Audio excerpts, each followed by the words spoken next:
Uh, Tennis can be frustrating sometimes. It takes you can take a lot of lessons and things like that, or hit a lot of balls and things like that wrong. It's that sometimes you need a balance where you're developing skills.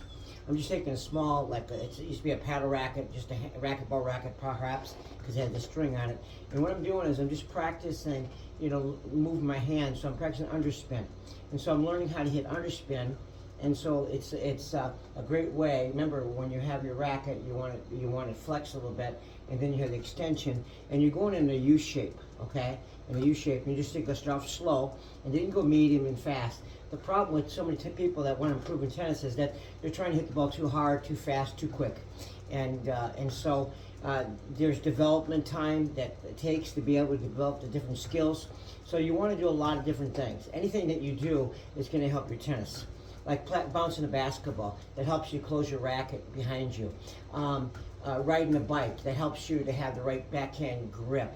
Throwing a frisbee, that helps you on your backhand to get down. So hold your frisbee like that, put it by your hip, and just flip it, and that's going to help your backhand.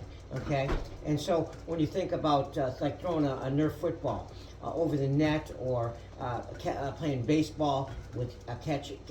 Playing catch, that all develops skills, and it all is analogous to tennis. Tennis is a skilled sport, and there's a lot of skilled sports that are racket sports, like badminton and tennis, and I think the racket skills are more tend to be more technical, more talent it takes, and you can develop your skill level. And so this is just a little easy way to practice underspin, and most time we're teaching topspin. And what happens when you think of topspin, people are always thinking go over the ball and come down. No, just go up. Learn how to brush up. People don't like that terminology, but get a brush and it'll help you get the idea. Okay, and here's a wheel. It's spinning up, and I'm not sure if you can see it on the tape, but you're spinning up. Okay, and so that's top spin when you go up. And then you can finish behind your back, just kind of touch your back right there. That creates more spin. You can practice going forward, and you practice, touching your bicep or going over your shoulder. And so when you're developing top spin, it's true that it's a low to high motion, but it's that edge of the racket that you have. Know the parts of your racket. On the grip, there's 8 sides to a racket, and we could talk about that. It's neglected that people tell people. They don't tell students about the handle and how the different bevels and how many there are and why. Okay, but when you're playing, know the parts of the racket. Here's the edge, and so you're going upward. And upward motion creates a downward spin, and so it's a great way of practice. You can do that both forehand and backhand. And so I suggest doing right hand and left hand, so you're training your hand, and so that way you avoid injuries. I like to sit in a chair, especially one that swivels like a desk chair. That way I'm practicing moving my hips. There's a lot of different things you can do to develop the skills off the tennis court. I wish I could play more tennis. I just, you only have so much time, and there's a lot of things I like to do. I love to read, and so I do a lot of reading, especially scripture. But when you think about practicing, whatever you do, you're doing something, you're developing skills. And so think about making analogies between the sports. So here I'm using it's an old golf cart. I tore it apart. I put a spring here and a tennis ball here, just drilled a hole, squeezed, kind of screwed it in, turned the old golf cart around, the wheel spin really well, and that way I can practice topspin, or I can practice underspin. So I'm developing that skill with my hands, okay? And a lot of times this hand is not being used. The biggest mistake I see in tennis is they're not using this hand. So when you begin, you want to have it close. Later on, as you develop your technique, then you're going to spread out your arm like this a little bit for more balance as you hit the racket, or accelerate your racket away from your body, create more power, which would be natural. And so when you're playing, develop those skills. Here's underspin. Start off slow, and then as you go, then you can go a little faster, but not too fast. Develop the skill.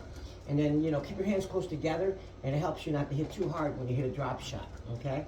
And sometimes you hit too soft, so you're gonna figure that one out. Maybe don't hold it too close, okay? More underspin. Sometimes you drop shot like this, that they're gonna get it, okay? So you put a little underspin, perhaps a little backspin, and this is the wheels are great for backspin like this. You can go down like this. It's a great way. And then I have this, you know, up here, just to kind of, since I'm on it, see how easy it is? And I'm just practicing. Practicing, it's at home, it's early in the morning, and so I'm just practicing. And so that's my, you know, then I practice my other hand, okay? What I like to do is I like to do one hand, okay, like this, and then I'll do two hands like this, okay? Then I'll use one hand again, one hand with the backhand, okay? Two hands, and then a left-handed forehand. And I do all three, and I train all the, when I teach or play, I always try to teach people to use both hands, both sides of their body, and getting used to it. So here's a forehand, okay, and I'm not holding tight, I'm loose. I'm trying to be very, very loose, okay, not tight, okay. It'll firm up, don't worry about it, okay. And so here I'm just practicing one hand, then I go two, okay, and I go two, and I'm practicing nice, you know, finish. And just let that relax, the follow through, relax. It's not sloppy, you know, where it's going down like this, you know, but it's just going forward toward the ball is going, okay? If you close your racket like this, the ball is going to come perfect like here, okay? So you have a closed racket, this is called closed, this is open. If you hold it on edge, you tend to hit up, okay? So you want to close your racket a little bit, and there's a nice motion, nice and smooth. And so I hope this is helpful for some tips. I go one hand, okay? Two hands, okay, and then backhand. And I encourage fathers or people to make some devices that your kids can practice at home. You just can't take lessons or go out and hit in a tennis court and expect to get real good if you're not taking some time, a few minutes a day, to practice. Like a piano, you practice every day, and maybe you have a concert or you have a recital, and then you perform. And so the same way tennis, what you're doing, and you're going to play. You're going to play some tournaments, or you know. And so learn how to rally, okay? Learn how to get the ball back. Then you're going to learn how to hit cross court because it's lower in the middle of the net. You're going to learn how to hit down the line. You're going to learn how to direct the ball, not just hitting the ball back to someone. So there's a lot of things about tennis. It's you know, it takes time to learn, and it's a lot of fun. It's frustrating though. Tennis is a frustrating game. How many times I felt like quitting, okay? And you come right back. It's a great game, okay? And so it's one of those things that God's given us to enjoy. And so enjoy your practice and your learning.